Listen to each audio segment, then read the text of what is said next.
요시야가 왕이 되었을 때에는 그는 8살이었다. 그는 예루살렘에서 31해 동안 다스렸다.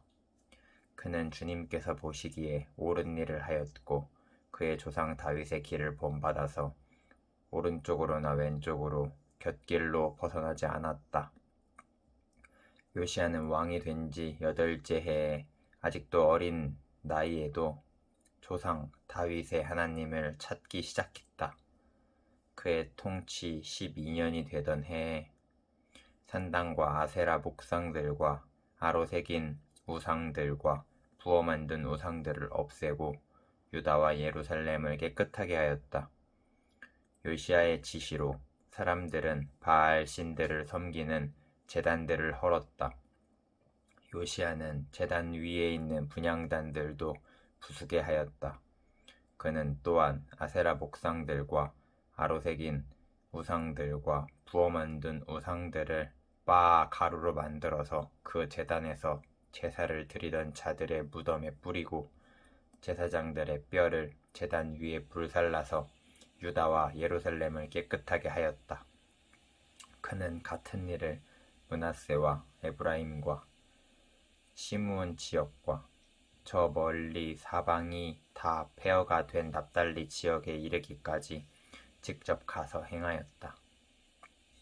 그는 제단들을 헐고 아세라 목상들과 아로 새긴 우상들을 바 가루로 만들고 온 이스라엘 땅에 있는 분향단도 모두 부수어 버리고 나서야 예루살렘으로 돌아왔다. 요시야는 나라와 성전을 깨끗하게 한 뒤에 통치한 지 18째 해가 되는 해에 아살랴의 아들 사반과 마아세야 성주와 요아하스의 아들 요아 서기관을 보내서 주 그의 하나님의 성전을 수리하게 하였다.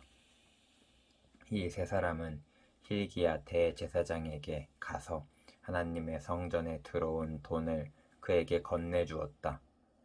그 돈은 므낫세와 에브라임과 북이스라엘의 나머지 지역에 사는 백성과 유다와 베냐민의 모든 백성과 예루살렘 주민에게서 거두어들인 것으로서 성전문을 지키는 레위 사람들이 모아둔 것이었다. 그들은 이 돈을 주님의 성전 수리를 맡은 이들에게 맡겼고 그들은 또 그 돈을 주님의 성전 수리를 직접 맡아 건축하는 이들에게 주어서 성전을 수리하게 하였다. 그들은 그 돈을 목수와 돌 쌓는 이들에게 맡겨서 채석한 돌과 도리와 들보를 만들 나무를 사들여 유다의 왕들이 폐허로 만들어버린 건물들을 손질하게 하였다. 그 사람들은 이를 정직하게 하였다. 그들 위에 4명의 감독이 있었다. 모두 레위 사람들인데 므라리 자손 가운데서는 야핫과 오바댜, 고앗 자손 가운데서는 스가랴와 무술람이 성전을 수리하는 일을 맡아 하였다. 이 레위 사람들은 모두 음악에 익숙한 사람들이었다. 그들은 목도꾼을 감독하고 각종 공사 책임자들을 감독하였으며 어떤 레위 사람은 기록원과 사무원과 문지기의 일을 맡았다. hil기의 제사장은 주님의 성전에서 궤에 보관된 돈을 꺼내다가 모세가 전한 주님의 율법책을 발견하고 사반 서기관에게 자기가 주님의 성전에서 율법책을 발견하였다고 하면서 그 책을 사반에게 주었다. 사반이 그 책을 가지고 왕에게 나아가서 보고하였다. 임금님께서 종들에게 명령하신 것을 종들이 그대로 다 하였습니다. 또 주님의 성전에 있는 돈을 다 쏟아서 감독과 건축하는 사람들에게 맡겼습니다. 이렇게 보고하고 나서 사반 서기관은 hil기야 제사장이 자기에게 책 한 권을 건네주었다고 왕에게 보고했다. 그리고 사반은 그 책을 왕 앞에서 큰 소리로 읽었다. 왕은 율법의 말씀을 다 듣고서는 애통해하며 자기의 옷을 찢었다. 왕은 hil기야와 사반의 아들 아히감과 미가의 아들 압돈과 사반 서기관과 왕의 시종 아사야에게 명령하였다. 그대들은 주님께로 나아가서 나를 대신하여 그리고 아직 이스라엘과 유다에 살아남아 있는 백성을 대신하여 이번에 발견된 이 두루마리의 말씀에 관하여 주님의 뜻을 여쭈어 보도록 하시오. 우리의 조상이 주님의 말씀을 지키지 않고 이 두루마리에 기록된 모든 것을 지켜 따르지 않았으므로 주님께서 우리에게 쏟으신 진노가 크고 hil기야가 왕의 명령을 받은 사람들과 함께 훌다 예언자에게로 갔다. 그는 살룸의 아내였다. 살룸은 하스라의 손자요 독핫의 아들로서 궁중 예복을 관리하는 사람이었다. 훌다는 예루살렘의 제2구역에 살고 있었는데 그들은 그에게 가서 왕의 말을 전하니 훌다가 그들에게 말하였다. 주 이스라엘의 하나님께서 이렇게 말씀하시니 그대들을 나에게 보내어 주님의 뜻을 물어보라고 한 그분에게 가서 전하시오.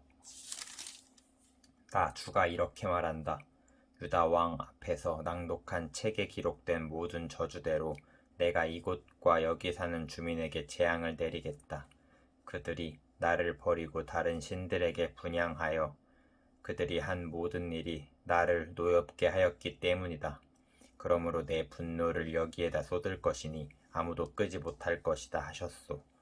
주님의 뜻을 주님께 여쭈어 보려고 그대들을 나에게로 보낸 유다 왕에게는 이렇게 전하시오. 주 이스라엘의 하나님이 이렇게 말한다. 네가 들은 말씀을 설명하겠다. 내가 이곳과 이곳에 사는 주민을 두고 말한 것을 네가 듣고 마음에 느낀 바 있어서 하나님 앞 곧 내 앞에서 겸손해져서 네가 옷을 찢으며 통곡하였으므로 내가 너의 기도를 들어주었다. 나 주가 말한다. 그러므로 이곳과 이곳 주민에게 내리기로 한 모든 재앙을 네가 죽을 때까지는 내리지 않겠다.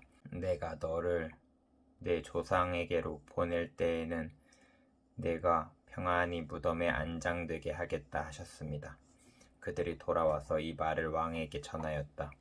왕이 사람을 보내어 유다와 예루살렘의 모든 장로를 불러 모았다. 왕은 주님의 성전에 올라갈 때에 유다의 모든 백성과 예루살렘 주민과 제사장들과 레위 사람들과 어른으로부터 아이에 이르기까지 모든 백성을 다 데리고 주님의 성전으로 올라갔다.